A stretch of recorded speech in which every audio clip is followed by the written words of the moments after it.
Sir hi sir, నేను ఇప్పుడు కూడా చెప్పకపోతే బ్లాస్ట్ అయిపోతాను సార్. లోపల అజీ సార్ ఎంత ఎనర్జీ వచ్చిందంటే ఇక్కడ సార్ ఎంత ఎనర్జీ ఉందంటే నేను ఈ విషయం చెప్పకపోతే నేను పేలిపోతాను సార్. నిజంగా చెప్తున్నాను guys, make some noise. What a nostalgic moment. And 36 years back మీరు ఎంత ఇంపాక్ట్ చేశారో నాకు అంత గుర్తుండకపోవచ్చు, కానీ ఇప్పుడు మాత్రం గూస్ బంప్స్ ఎవ్రీ సీన్.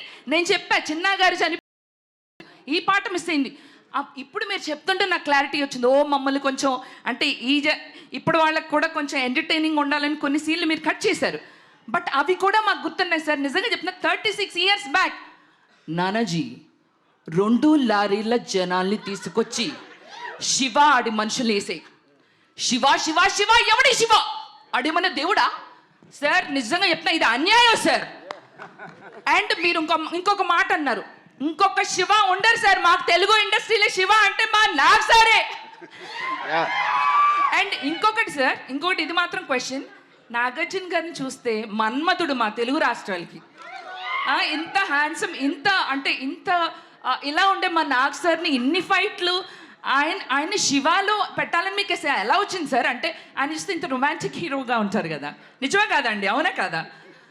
చెప్పండి సార్, ఇది మాత్రం మీరు చెప్పాల్సిందే. అంటే ప్రైమరీలీ నాకు లవ్ స్టోరీలు ఇష్టం ఉండదు. నాకు Nagarjuna only see my Shiva. Okay sir. Nag sir, here sir, hi sir, here sir, left right.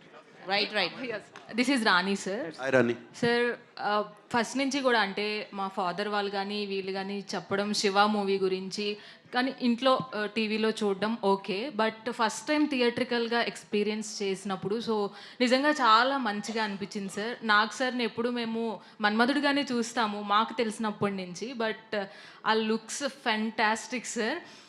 Amala గారిని మిమ్మల్ని స్క్రీన్ మీద చూసినప్పుడు so we feel the more respect towards you both of you sir. మొన్న కూడా బిగ్ బాస్లో చూసినప్పుడు కూడా పర్ఫామ్ చేసినప్పుడు లిటరల్లీ గూస్ బంప్స్ మూమెంట్.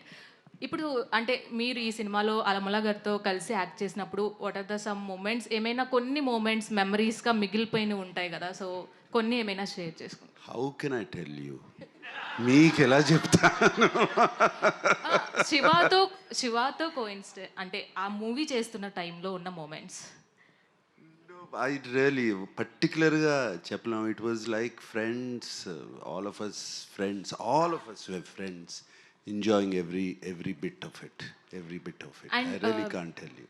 రీ రిలీజ్ అంటేనే సో చాలా బజ్ ఉంది. సో ఇప్పుడున్న జనరేషన్ వాళ్ళు కూడా మేము వెళ్ళి థియేటర్కల్ ఎక్స్పీరియన్స్ చేయాలి అనుకుంటున్నారు.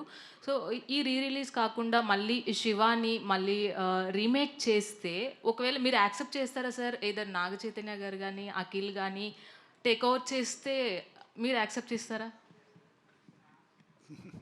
I don't think they have the courage or the guts.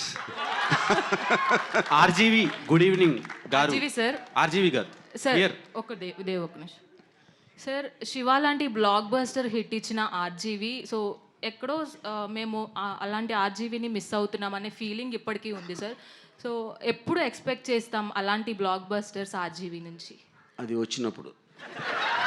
RGV గారు, ఆర్జీవి శివ సినిమాకి సౌండ్ డిజైనింగ్ అండ్ పర్టికులర్గా బ్యాక్గ్రౌండ్ స్కోర్ అనేది మేజర్ హైలైట్.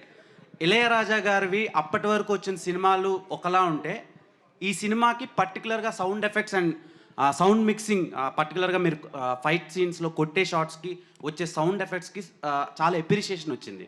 మీరు ఇళయరాజా గారు పక్క నుండి సినిమా మొత్తం చేయించుకున్నారా లేదంటే యాజ్ యూజువల్గా? ఒక 2 థింగ్స్ అండి. ఇళయరాజా గారికి అలా మ్యూజిక్ చేయాలి నేను చెప్పలేదు. That's completely his credit, absolutely. But what happened is because నేను ఆయనకి సౌండ్ ఎఫెక్ట్స్ వేసి చూపించాను కాబట్టి the first thing he told me when he came out, చాలా తక్కువ మ్యూజిక్ చేద్దాం. ఎందుకంటే లొడలొడ మాట్లాడితే ఎవరు వినరు, అప్పుడప్పుడు మాట్లాడితే వింటారు. నువ్వు ఆల్రెడీ నీ టేకింగ్లో పర్ఫార్మెన్సెస్ సౌండ్ ఎఫెక్ట్స్ అంత చేస్తున్న ఇంపాక్ట్ మళ్ళీ నేను వచ్చి వాళ్ళందరి మీద పడితే అన్నిటికీ వాల్యూ పోతుంది అని చెప్పారు. So my only credit I will take about the background score is that I happened to show him with the sound effects, which was the first time ever. Okay. And ఇప్పుడు 2 songs తీసేసి play చేశారు ఈ cinema 4Kలో. అవి తీసేయడానికి reason ఇందాలు చెప్పారు కదా, కానీ ఆ సాంగ్స్ కొంతమంది ఫ్యాన్స్ ఉన్నారు. సో దాని గురించి ఏమన్నా అంటే ఇప్పుడు అందరినీ సాటిస్ఫై చేయడం ఇంపాసిబుల్ కదండి.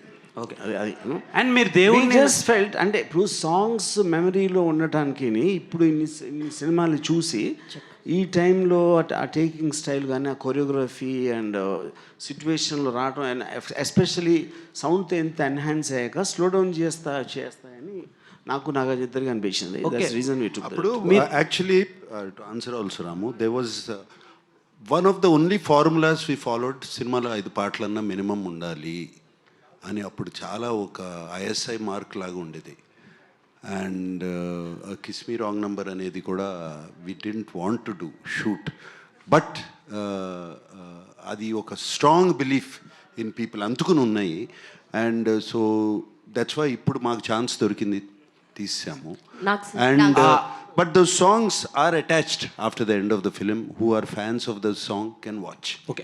ఆర్జీవి గారు లాస్ట్ క్వశ్చన్ ఏంటంటే, మీరు దేవుణ్ణి నమ్మరు కదా, ఈ సినిమాకి శివ అని ఎందుకు పేరు పెట్టారు? నా పేరు రామ్ గోపాల్ ఎందుకు? One more. ఇప్పుడు శివ అనే సినిమా పర్టికులర్గా November 14th చిల్డ్రన్స్ డే, అది కార్తీక మాసం, శివుడికి ఇష్టమైన మాసంలో రిలీజ్ చేయడానికి రీజన్ ఏంటి? మీరు దొంగతనంగా శివుడిని ఆరాధిస్తారా? ఆ డిస్టెన్స్ నాగార్జున చేసింది. నాకు సార్ థ్యాంక్ యూ, చెప్పారు మాకు తెలియని కూడా తెలియదు. సో సార్ క్వశ్చన్ ఏంటంటే, మీరు అమలా గారి కాంబోకి చాలా మంది ఫ్యాన్స్ ఉన్నారు. యాక్చువల్లీ నేను ఈ సినిమా రిలీజ్ అయినప్పుడు పుట్టలేదు.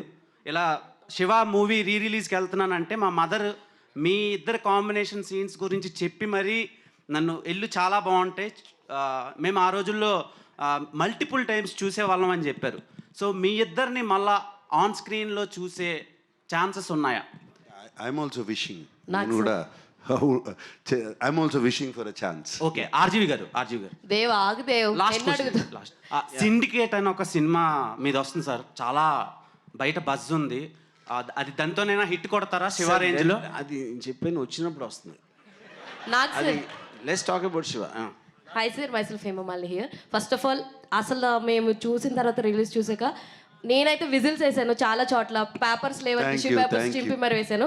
అయితే మై ఫస్ట్ స్ట్రైట్ క్వశ్చన్ ఏంటంటే సార్, చాలా మంది రిలీజెస్ చేశారు, చాలా చూస్తే కనుక ఒక ప్రాఫిట్ వేలో చూశారు, అంటే ఒక ప్రాఫిట్ వేలో రిలీజ్ చేసి అన్నది మాకు కనిపించింది. But coming to Shiva, everything ఆ శివ యొక్క సోల్ అన్నది మాకు కనిపించడం జరిగింది. సో అంటే దీన్ని చాలా సోల్ఫుల్గా తీసుకుని చేయడం జరిగింది. అంటే ప్రతిదీ కూడా మీరు ఇంత బిగ్ బాస్లో కూడా చెప్పడం జరిగింది, లైక్ ఆర్జీవి దగ్గరుండి అన్నీ చేశారు, రిలీజ్ అప్పుడు ఎంత టైం పట్టిందో దీనికి కూడా అంతే తీసుకున్నారు. You take it very personal sir, దాని గురించి షేర్ చేసి. Shiva is very personal to all of us, and this is 50 years of Annapurna Studios, and ఆ 50 years anniversary రోజున యాక్చువల్లీ శివ 4K చేసి ఎన్ని రోజులు అయింది రాము?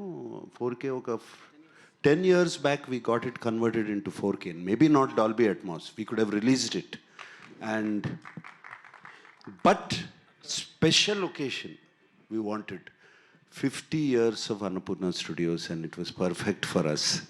And దీనికి నిజంగా ఏదో ప్రాఫిట్ వచ్చేస్తుంది అది వచ్చేస్తుంది అని దాచుకుని తీయలేదు సినిమా. అండ్ వాట్ ఎవర్ సినిమాకి ఏమేమి అవసరమో ఏమేం కావాలో రాము అడిగాడు, ఇచ్చాము, చేశాము. దాంట్లో వచ్చిన ఇదేనండి. The point is at that time also restoration విజువల్గా చేసినప్పుడు, I don't know if Nagarjuna remembers, we saw little of it at his home, you know. Appudu even both of us felt it was not really to take that up to the mark or to release it ani. But when ee madhyana release vastunayi, dan tarvata of course Nagarjuna cheppinattu 50th anniversary occasion lo, but now because of the advent of the new technology of AI, I realized that we can do something in sound which can shock everyone once again, you know. So that is the reason.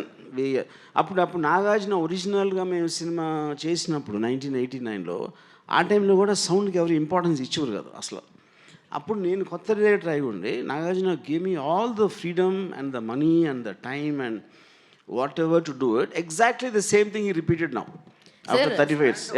Also ma, the sound and visual we both of them we have at Annapurna. ఇంకా మేము చేసుకోకపోతే ఎవరు చేసిస్తారు మాకు? Sir మీరు ఏదైతే నమ్మకం పెట్టుకున్నారో అది మాకు ఆన్ స్క్రీన్ చూసినప్పుడు కొన్ని షార్ట్స్ బస్ మీద వెళ్తున్నప్పుడు పరిగెత్తెక్కుతున్నప్పుడు ఆ బస్సు పక్క నుంచి వచ్చినటువంటి షార్ట్ ఒకటి కావచ్చు, షేడ్తో వచ్చినటువంటి షాడోతో వచ్చినటువంటి షార్ట్ కావచ్చు, మెయిన్లీ సరసాలు చాలు శ్రీవారు సాంగ్లో ఆ ట్రాన్స్ఫర్మేషన్స్ కావచ్చు, maybe that all done in 2 rooms అయి ఉండొచ్చు, ఆ black screen everything I can see that. అంటే ఎంత బ్యూటిఫుల్గా ప్రజెంట్ చేశారన్నది మాకు అర్థమైంది. అండ్ లాస్ట్లో ఒక చరణంలో your transformation, you came from outside, door open చేయగానే you will change the dress, everything was like beautiful అనమాట. ఇప్పుడు చూస్తుంటే this is what the difference you finded on that day అని అనిపించింది సార్. ఎస్, నేను ఇన్ఫ్యాక్ట్ ఆనందో బ్రహ్మ లీడ్ సీన్కి నేను చూసినప్పుడల్లా I get shocked. Amla walking down and going into the screen. ఇప్పుడు కూడా రాముకి ఐడియా ఎక్కడి నుంచి వచ్చింది, ఎలా వచ్చింది, నాస్టీ అని జానెట్ జాక్సన్ చెప్పాడు. I copied. యా సార్ నాకు సార్ వెరీ ఇనీషియల్ స్టేజెస్, ఇంకా స్క్రిప్ట్ కూడా అవ్వలేదు. జస్ట్ అది మాట్లాడుతున్నప్పుడు శివ శివ అంటే Nagarjuna like the sound you know of the Shiva అనేది.